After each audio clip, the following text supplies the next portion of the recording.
प्यारे बच्चों, मैं अभी इस पाठ में हिंदी व्याकरण के बारे में वाक्य के संबंध में, हिंदी व्याकरण के अंतर्गत वाक्य के संबंध में अर्थ के दृष्टि से भेद शब्दों का बता रहे हैं। तो सबसे पहले वाक्य क्या है आपको पता है कि ये वाक्य का जो निर्माण हुआ है, इसका जड़ से पहले देखिए क्या होता है। सबसे पहले क्या है? ध्वनि है। याद रखिए, सबसे पहले क्या है? ध्वनि है। उसके बाद ध्वनि के बाद क्या बना? वर्ण बना। वर्ण के बाद क्या बना? शब्द बना। तब क्या बना? वाक्य बना। ठीक है। तो हम ध्वनि को जो है किसी के माध्यम से उत्पन्न करते हैं, जिसको हम उत्पन्न कर सकते हैं, कानों से, इंद्रियों से सुन सकते हैं, समझ सकते हैं, लेकिन उसको व्यक्त नहीं कर सकते हैं। वह ध्वनि हो गया। लेकिन जब व्यक्त करेंगे तो वह वर्ण बन जाएगा। ठीक है। जिस ध्वनि का टुकड़ा संभव नहीं हो, जब तक हमारे विद्वानों ने लिपिबद्ध नहीं किया किसी भी आवाज को, तब तक कोई किताब नहीं लिखा गया। ठीक है। कोई ग्रंथ नहीं लिखी गई है। इसके बाद ध्वनि के बाद क्या? वर्ण का निर्माण हुआ। अब वर्ण के बाद क्या हुआ? वर्णों के समुदाय को क्या कहते हैं? शब्द कहते हैं। ध्वनियों के मेल से बने वर्ण समुदाय को शब्द कहते हैं। जिस ध्वनि का टुकड़ा संभव नहीं उसे वर्ण कहते हैं। ठीक है। और सार्थक शब्द के मेल को वाक्य कहते हैं। सार्थक शब्द होना चाहिए। तो वाक्य किसे कहते हैं?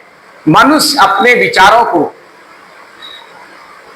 मनुष्य के मन के भाव को लिख कर या बोलकर दूसरों के सामने प्रकट करता है तो वह भाषा कहलाती है। लेकिन मनुष्य अपने मन के विचारों को, ठीक है ना, जब दूसरों के सामने सार्थक पद के समूह के रूप में प्रकट करता है तो क्या कहलाता है?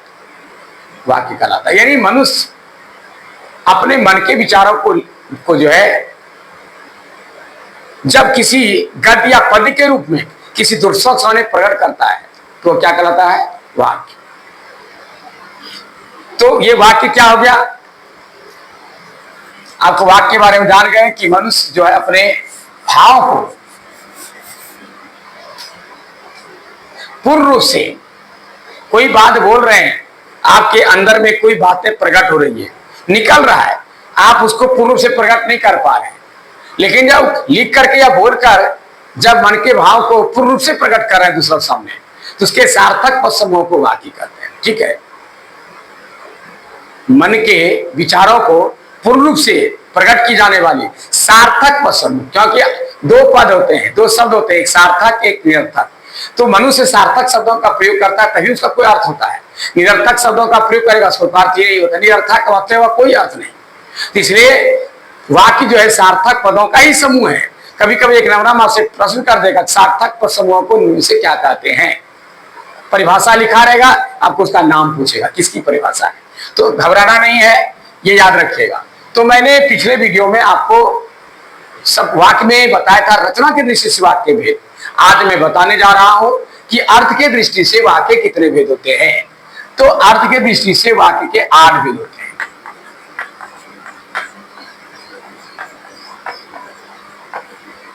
8 भेद होते हैं।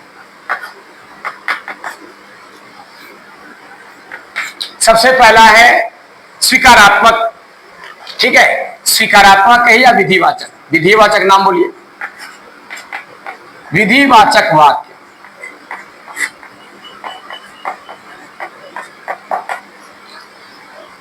जिस वाक्य द्वारा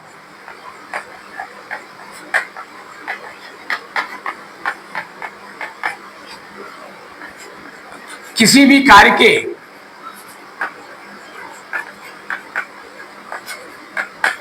होने का बोध हो,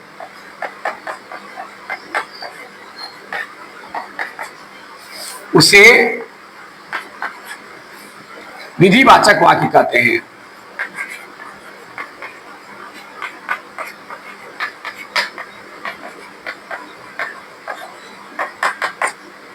जैसे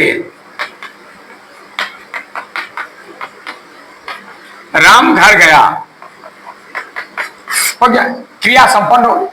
इस तरह के जितने भी सिंपल वाक्य हैं सब विधिवाचक वाक्य अंतर्गत आता है। ठीक है। Assertive sentence. दूसरा है निषेधवाचक।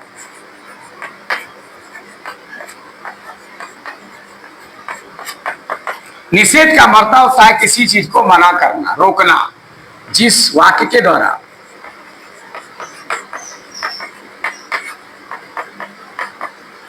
किसी भी कार्य के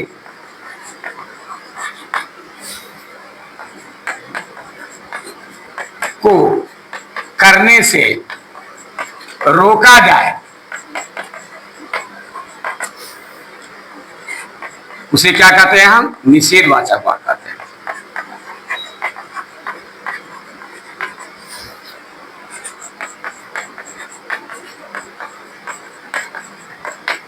जैसे सड़क पर मत चलो,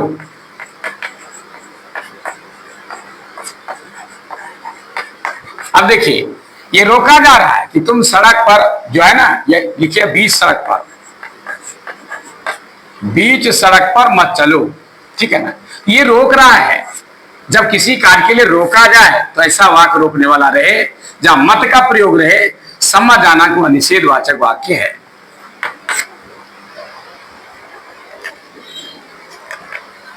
उसका तीसरा है प्रश्नवाचक। ये तो सबको पता है, जिससे प्रश्न करने का बोध हो, जिस वाक्य के द्वारा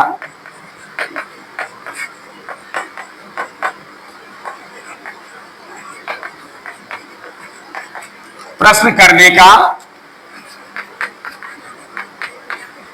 बोध हो, उसे प्रश्नवाचक वाक्य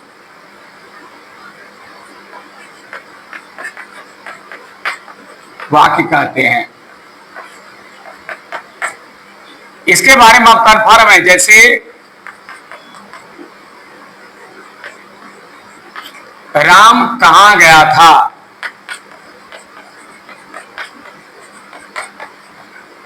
यदि परीक्षा में आपसे पूछा जाए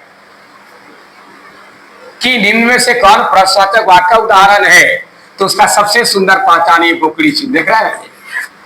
जिस वाक्य के अंत में यदि ये चीज रहे, आप आराम से लिखिए ये प्रश्नवाचक वाक्य। सोचने की कोई सत्ता ही नहीं है, दिमाग नहीं लगाना है, ठीक है ना। जहां देखिए कोई कार्य सीधा सीधी होने वाला है वह विधिवाचक हो गया, ठीक है। उसके बाद यदि कहीं मत का प्रयोग किया गया रहे, किसी बात में रोकने की बात है, तो निषेधवाचक वाक्य चर्चा करनी है। जहां प्रश्न किया जाए कौन किसे कब, या इसका पहचान सीधा सीधी प्रश्नवाचक चिन्ह, ठीक है। ये पहचान भी मैं साथ ही साथ समझा रहा हूं।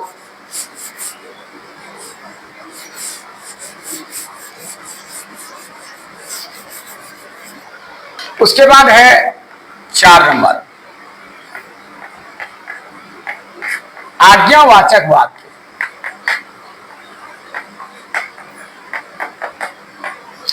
आज्ञा का मतलब किसी को आदेश देना। जिस वाक्य के द्वारा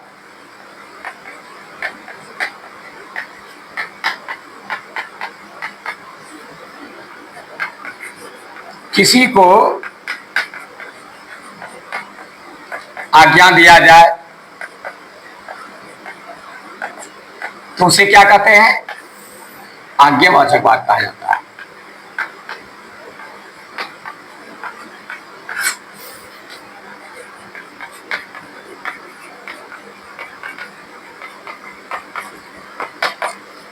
जैसे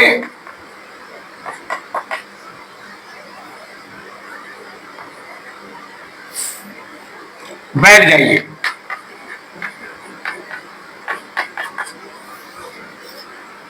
एक गिलास पानी लाइए,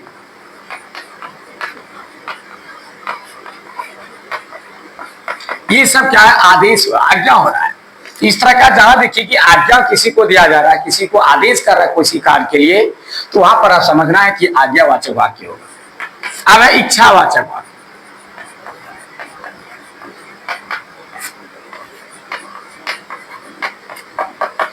इच्छा को आप जान रहे हैं, जब किसी चीज की इच्छा प्रकट हो, किसी वाक्य द्वारा हमारी इच्छा प्रकट हो, हम किसी के बारे में किसी को इच्छा प्रकट कर रहे हैं, जैसे तो क्या लिखेंगे? जिस वाक्य द्वारा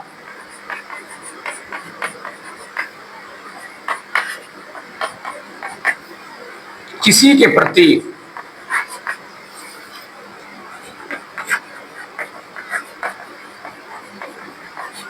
हमारी इच्छा प्रकट हो,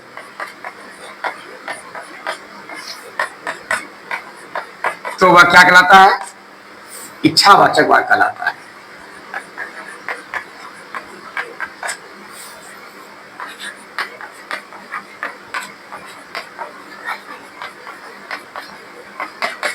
जैसे अब इच्छा क्या है? आप दीर्घायु हुए,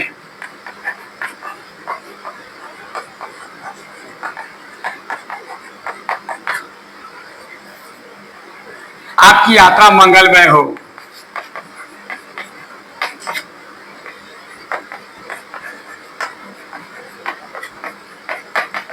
इसके अंतर्गत शुभकामना भी प्रकट होता है। आप दीर्घायु हैं, आप आयुष्मान हो गए, आपकी लंबी आयु हो, आपकी यात्रा मंगलमय हो, ठीक है ना। ये जो है जितनी शुभकामनाएं वाली बात है वो इच्छावाचक में आता है। उसके बाद है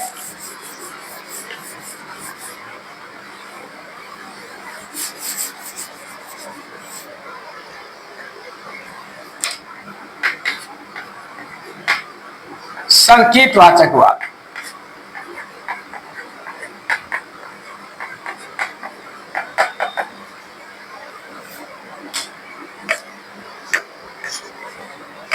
संदेहवाचक वाक्य,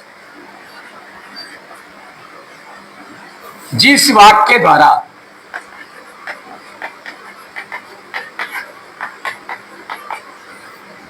किसी भी कार्य के लिए, किसी भी कार्य को पूरा करने में, कार्य को पूरा करने में संदेह की का प्रकट हो, संदेह प्रकट हो या शंका का पता चले, वह संदेहवाचक वाक्य कहलाता है।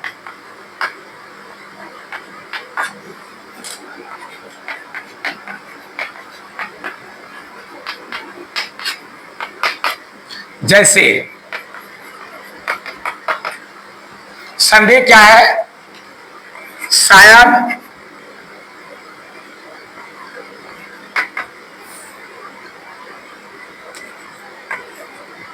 वर्षा होगी। अब देखिए, इसे शंका की बात है। जब शंका की बात है, जहां शंका वाला वाक्य है, इस तरह के जितने हैं, शायद वर्षा होगी, शायद कल स्कूल बंद हो सकती है, शायद राम घर जा सकता है, यानी जितने भी समस्याएं शंका वाली हैं, ये वाक्य जो है आपका संदेहवाचक वाक्य में आएगा। 7 नंबर में है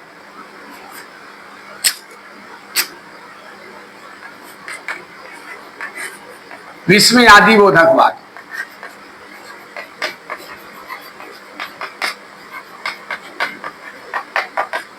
विस्मयादि में आपको पता है विस्मय, इसके अंतर्गत क्या आता है? हर्ष।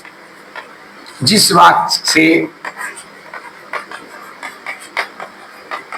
जिस वाक्य द्वारा हर्ष, सुख, ठीक है, उल्लास, हर्ष, सुख, उल्लास, आश्चर्य प्रकट हो, उसे विस्मयादिबोधक वाक्य कहते हैं।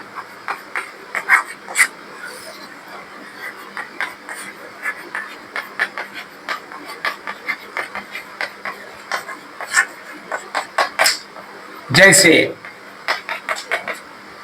वाह, तूने अच्छा काम किया।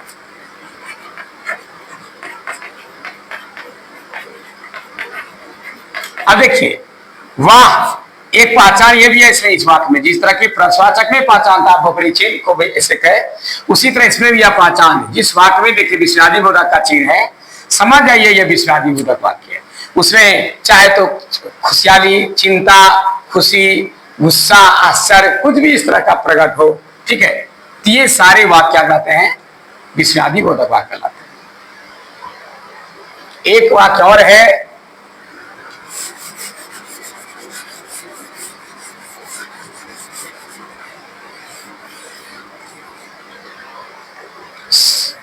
नंबर 8, संकेतवाचक वाक्य।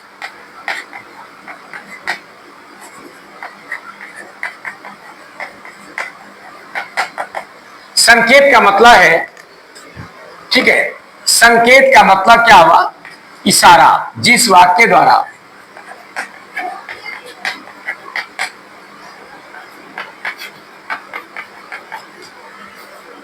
किसी भी कार्य को पूरा करने में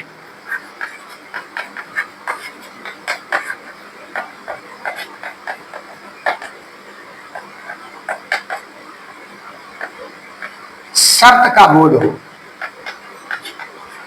शर्त का बोध हो, उसे संकेतवाचक वाक्य कहते हैं।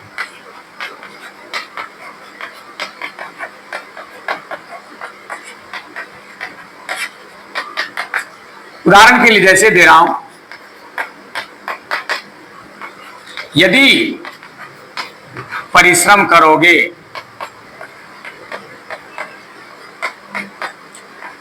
तो सफलता अवश्य मिलेगी।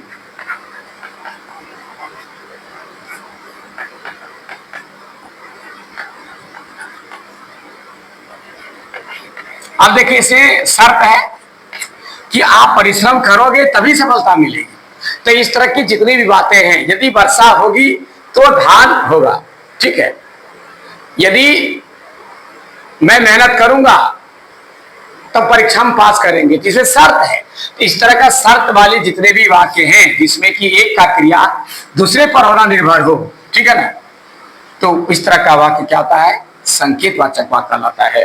तो प्यारे बच्चों, मैं आपके बीच आज ये अर्थ के दृष्टि से वाक्य 8 भेद होते हैं, इस 8 भेदों के बारे में जानकारी दिया। आप इसका अध्ययन करें, मुझे उम्मीद है कि आपको जरूर समझ में आएगा।